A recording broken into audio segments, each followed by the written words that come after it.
Hello viewers, নতুন একটি ভিডিওতে সকলকে স্বাগতম। ফেসবুক মেসেঞ্জার একটি দুর্দান্ত একটি আপডেট আসছে, ফেসবুক নোট আপডেট।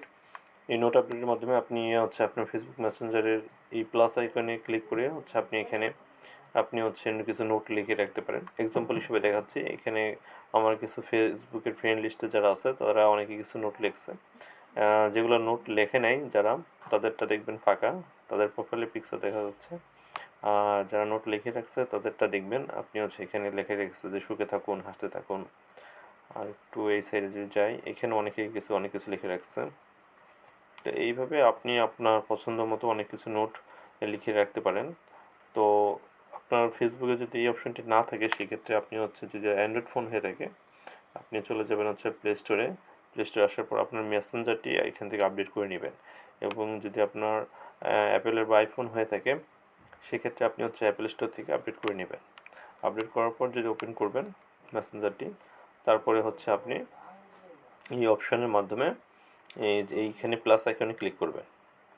এখানে ক্লিক করার পর আপনি আপনার যে নোটটি লিখতে যাচ্ছেন সেই নোটটি আপনি এখানে লিখবেন। সাপোজ আমি এখানে হাই লিখছি, তারপর এখানে শেয়ারে ক্লিক করব। দিলে এই যে দেখুন আমার এখানে হাই শো করতেছে। এবং আপনি যদি চান যে আপনি এটি রিমুভ করবেন, সেক্ষেত্রে এখানে ক্লিক করবেন। এখান থেকে আপনি লিভ এ নিউ নোট অথবা ডিলিট নোট। তো আমি লিভ এ নিউ নোট এখানে ক্লিক করব। এখানে হ্যালো লিখব। আপনি এখানে ইম্পর্টেন্ট অনেক কিছু লিখতে পারেন।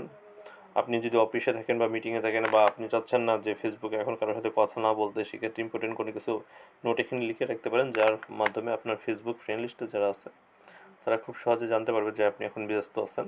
সেক্ষেত্রে আপনাকে হয়তো বা তারা একটু পরে নক করবে। এই মাধ্যমে আপনি অনেক ধরনের সুযোগ সুবিধা পেতে পারেন, এবং আপনি চাইলে আপনার ফেসবুক ফ্রেন্ডদের অনেক কিছু শেয়ারও করতে পারেন। এই দুর্দান্ত ফিচারটি আমার কাছে খুবই ভালো লাগছে। আপনার কাছে কেমন লাগছে আপনি কমেন্ট বক্সে অবশ্যই মতামতটি প্রকাশ করবেন। এখানে আমি হ্যালো লিখে শেয়ার করতেছি।